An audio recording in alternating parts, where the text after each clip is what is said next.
This time on AEHL Rinkside, we chat with Aaron Rawlake, the Vice-Chair of the Alberta Elite Hockey League.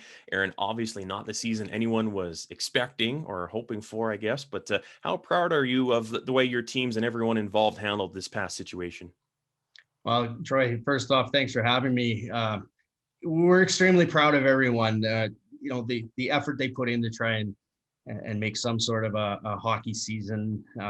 It's commendable. The effort put in by the coaches, the managers, the parents, and of course the players to make this go and do what we could until the government regulations created changes for us. It was tough. It was absolutely tough, but watching them kind of persevere and be ready to go and more so adapt. I mean, we went through numerous schedule changes. We had some teams with positive tests, so we had to adjust things on the fly. Of course, that's back in October, November when we could play. But then, really proud of our teams as we move forward through the times we were shut down, how they kept their players engaged through Zoom. Obviously this media that we're on. Hearing some of those stories and how they did some things was made us really proud as a league to look down and see what our teams were doing. And that was the thing that really stood out to me as I talked to several of the players and coaches throughout these past couple of months, Aaron, is that the teams really did the best they could and did a really good job of staying engaged, staying in touch, whether it was through Zoom or whatever else they were allowed to make sure that this season didn't pass totally by without, moving things forward, as it were. Yeah, and I think they took advantage of whether it was some physical activity through Zoom, but more so, I think we'll see some great progress and some tools into the future that they're going to use where maybe something like Zoom becomes a viable tool, especially for the mental side of the game. The ability to watch video and analyze video. A lot of teams were using that, and I think from that side, it's going to be a positive moving forward for the players in the AEHL. This AEHL model, now that you're a little ways into it, Aaron, how's it worked out for Hockey Alberta and everyone involved? You know what? It's been great, Troy. We're just kind of hitting about to be the first anniversary, I guess, officially of the AEHL. It's been interesting that we haven't had a chance to meet. I'll call it face to face or physically, I guess. We were joking the other night. I mean, there's members of our committee, although I've met with them, every 2 or 3 weeks, for a year. I couldn't tell you how tall they are because of course you only see them, from their torso type of thing. So, but in that aspect, it's been good. We've had really good buy-in from our executive committee as well as right through the zones, through the operating model, and then as well with our coaches at the good work of our governors to keep them engaged and really have everyone collaborating on where we're going. And I know that obviously there were not many games played. You got some in October, November, like you said, before things kind of got off the rails due to the pandemic. But the AEHL took that opportunity to look at the future, and you guys not only adjusted on the fly during this season, but you still looked ahead to some things that you guys are going to be doing starting this fall. Yeah, we kind of cognitively took a step and said, okay, we're worrying about this season, and the way we kind of termed it was we're going to build this airplane in the air as we go. But we really took a step to try and look forward to next year and some of the things we're working on. We brought in, for example, Hockey TV, so the entirety of the AHL has access to Hockey TV, and our initial numbers heading into what I'll call this past season was to shoot about 20% of our games. That number, of course, just spiked exponentially because we couldn't have fans there. So teams really worked hard and clubs to make that happen. And now we're, for our year 2, which is our upcoming year, the number we were shooting for was, 75 to 80%. And we're going to be close to 100% of our games with some of the work that our draw zones and our host communities have done in the background to get ready for that for next year. That's going to be huge for the traveling teams. To have their fans be able to tune in, as well as scouts and coaches and all that type of stuff. So it's a real win-win. And then you mentioned I think overtime and things like that. We took a look at and said it's time to make that change. Mm-hmm. So starting next year, all across all of our divisions, we're going to have a 3-on-3 5-minute overtime if we get to that point. So that's what they're seeing when they move on to the next level. So let's get them ready for that now. And again, we collaborated with the zones and the coaches and everybody was entirely on board with it. And I'm super excited to see it. And I think the players should be excited. I know the coaches are ready for it. Yeah, for sure. If they're going to be playing 3-on-3 whenever they move on to the next level, I mean, why wait around? Plus, it's an exciting brand of hockey. So any games that do go to extra time in the AEHL and its divisions, it'll make for a whole lot more excitement. Absolutely. And I think we see it in the NHL is, what is it? 86% of the games end before the shootout. Well, I'm sure we're going to clip that number. I apologize in advance to all the goaltenders in the AEHL, but it's definitely going to be fun to watch. For sure. Something else that you guys have done here in the last little bit is move to a new coaching platform called Instat. And tell me about that, because not only is it a valuable teaching tool for the guys involved in your league, but you can spend a lot of time having fun with that as well. Yeah, we were talking off air.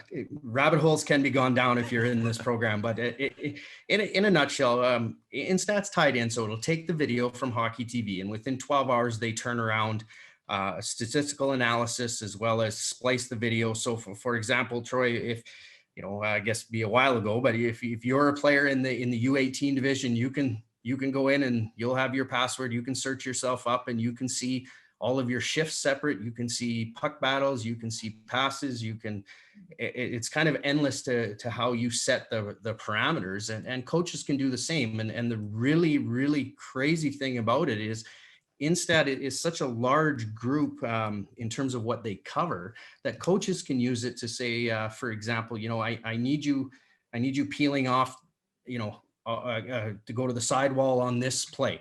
Well, they can show them that exact clip coinciding with an NHL player doing it, or a player that they know has done it. So, for example, when we got the demo of it, Mark Yates from Instat showed us a player from Calgary at U15, and then showed us the exact same thing. Well, we want the coach to do it this way, and it was Nathan McKinnon. And the coaches in the AHL are going to be able to kind of splice this, send a customized report to players, and have the players look at it and right on their phones.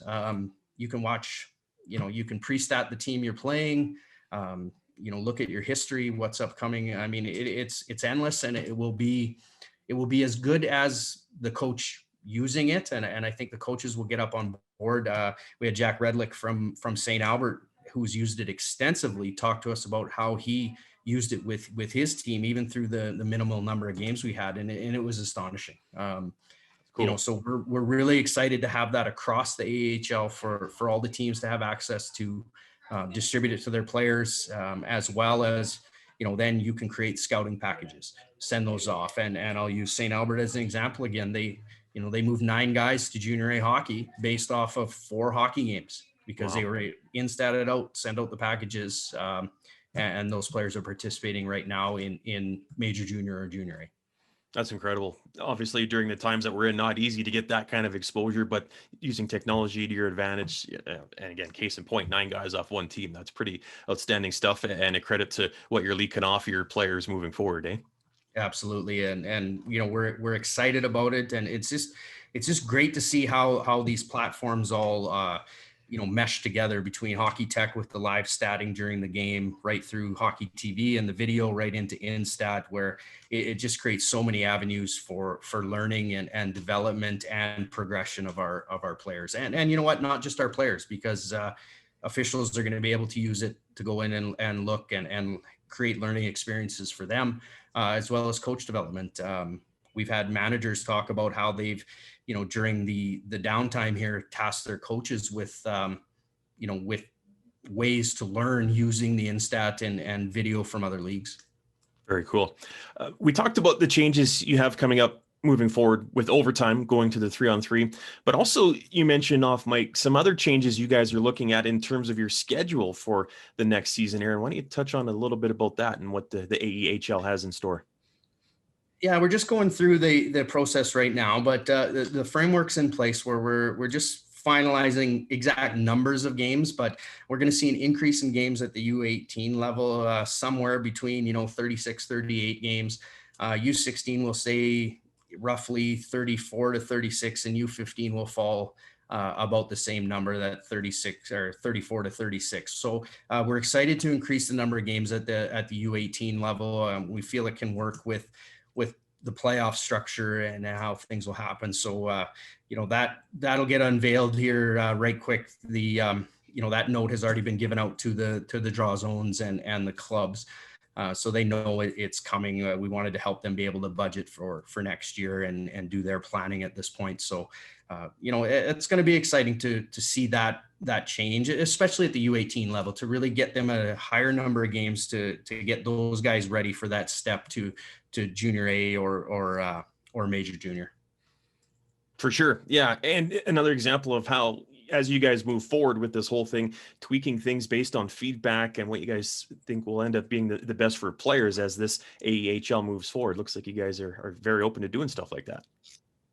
Well, exactly, Troy. I mean, one of the things that we've really we guide ourselves with was Hockey Alberta, and full credit to the board and senior management came out with a document called the values and behaviors, and it was been shared with the membership, and it talks about integrity, community, just making a difference for all Albertans. Collaboration, which was a really big thing for our committee, is engaging our membership, engaging our clubs to have a say and a voice. Being innovative, I think we've accomplished that. Hockey TV, Instat, Hockey Tech, using these tools, and in line with that, being curious about what's out there, and courageous to make the decision. And then the last one on the values and behaviors is passion. I mean, our committee's full of passionate individuals. I mean, there's no doubt about it. We've had some wars at our meetings, but it's awesome because everybody's so passionate about the game, and we see that from our membership. I mean, we're Canadians. We're passionate about hockey. And passion breeds success. And, if that's any indication how you guys are going about things, you guys are in good shape for some success moving forward here. Yeah, you know what? We're so excited about what the future of the AHL could hold. I mean, we've got, lots of big ideas and big plans, and I think we're going to enact them. And while I'll touch on one right now, I'm going to jump the gun, is we're looking at showcases for next year. And what I mean by that is bringing the entirety of a division into one community or one center to essentially play a weekend. There'll be league games, but what an opportunity to showcase our players, hence the name Showcase, and also providing development opportunities for officials, for coaches, have parent engagement. Yeah, I mean, it's kind of endless what we think we're going to be able to pull off. And we've been working with partners like the WHL. Of course, the WHL's talking a draft in December. So, we've told them, book the date, a week or two before your draft, we will run our showcase and highlight and it'll be at 16 and 18U, because that year's draft eligibles are going to be either at 16 or the more exceptional players will be at 18. Well, we're going to bring the two divisions into one community. I mean, we expect it to be full of scouts, full of parents, full of fans, full of media, and as well as, us from the committee get a chance to kind of pop in and sit back and go, man, what a thing our province has created in the AHL. And then, of course, we'll do a 15U one as well. We don't want to forget them, but there'll be showcases through the year, and it's going to be exciting, Troy. We're really, really fired up about it.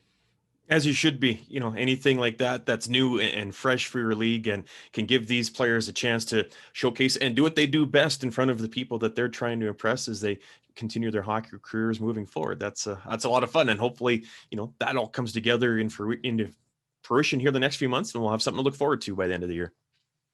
Oh, isn't that the truth? I think being able to go to the rink, I think that's probably what people miss the most. It's one thing, we're all, I don't know about you, but I mean, I'll fess up that I'm an Oilers fan, but watching it on TV with nobody in the crowd, that's great. I told you off air, I've been watching a lot of WHL live, and a lot of guys from our league that are going, and especially the ones that just left our league that played some games that are there. I'll use Jagger Firkus as an example. I mean, played with the Inline Steel Bobcats here in Lloydminster. Now he's down in Moose Jaw, and get to watch him and see how he's doing, and it's fabulous.